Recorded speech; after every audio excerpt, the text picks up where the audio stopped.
Okay guys, so a couple minutes have passed.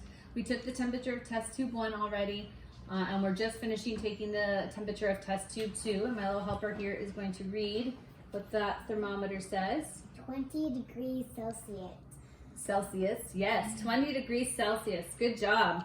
And that's what we would expect. These are both hydrogen peroxide at room temperature. We haven't done anything to them, so that is a pretty accurate reading. So both in your data table, test tube 1, our initial temperature is 20 degrees Celsius, and test tube 2 is also 20 degrees Celsius.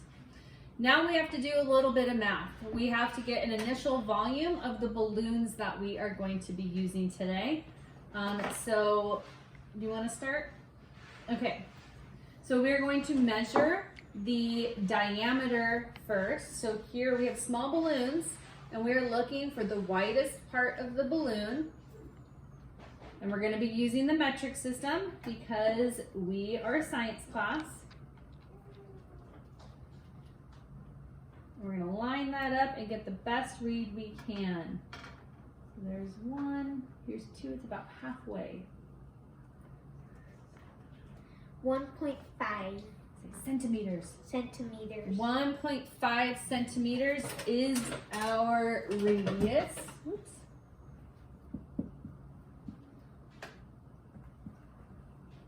Actually, sorry, that was the diameter. We need half of that for the radius.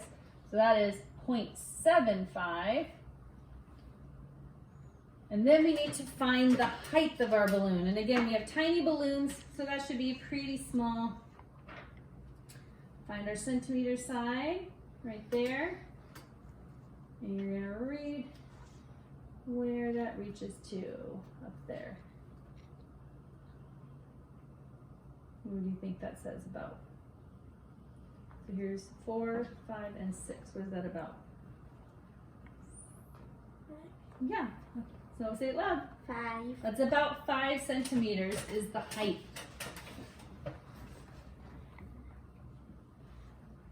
All right, little one, we're gonna find the volume of our other balloon also. They're probably close to the same, but we're science and we just wanna make sure that that is the case, because it wouldn't be fair if one balloon was a lot wider than the other to start with. 1.5 centimeters. 1.5 centimeters for our diameter. So diameter, half of that is the radius, so 0.75. And what about our height?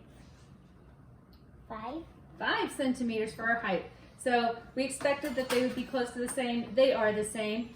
So then we're actually going to calculate that out. If I were to calculate that out, and let's see, I'm going to get volume equals about 8.8. Okay? So record that into your data table for your initial observations. So initial volume of test tube 1, so this is the balloon, is about 8.8, and that should be centimeters cubed. We want to make sure we always add our units. And this one is also about 8.8 centimeters cubed. Sorry, I took away your writing job. All right, now we are on to actually the fun part. We are going to get ready to do our experiment and see if our liver is going to do what we expect. So we've cut out, liver is not very rigid in its form. It's kind of a slimy, gooey substance, but approximately like 2 centimeters by 2 centimeters to the best of our ability. No, you don't get to eat it, silly Vera. And one of our test tubes is our control. So we're going to put no liver in that one. And the other test tube is going to put, get some liver into it. So what we are going to do is I'm going to have a stopwatch handy. No yawning, this is fun. And when I say go, my little helpers are going to be putting their balloons on top of the test tubes. So let me get the liver in it. And when I say go, get your balloon ready. Get your balloon ready. Here we go. Let's see if it will sink its way down there. Hold on, let this one get a little closer to the bottom. You might need to help it. It's ooey and gooey and slimy and it likes to stick to the sides. Okay, here it goes, here it goes. Get those balloons going. And start. There we go. Okay, let's zoom in with our camera to see if we can see anything that is happening here. Get really close. Woo. Get close, Asher. What do we notice is happening? So what we're looking for is we're looking for bubbles, and we're looking for the bubble production to kind of stop to know that the reaction is done. Oh, oh, oh, oh, oh. Get really close if you want it in your face. No, that's probably not safe to say. There's a lot of bubbles still going. There's a sad little test tube here, not doing so much. This test tube is doing awesome. We have lots of bubbles being made.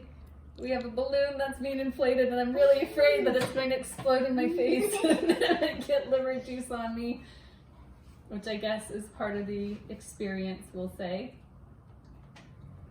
So what we're going to wait for, we're going to wait for the bubbles to stop, or at least to kind of slow down. It looks like they're finally starting to slow a little bit.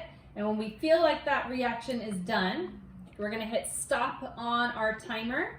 And then we are going to measure the volume. So we're going to find the widest part of our balloon to measure again. And we're also going to want to take the temperature again to see if that has changed. So what do you guys think? Are we getting close to those bubbles kind of slowing down?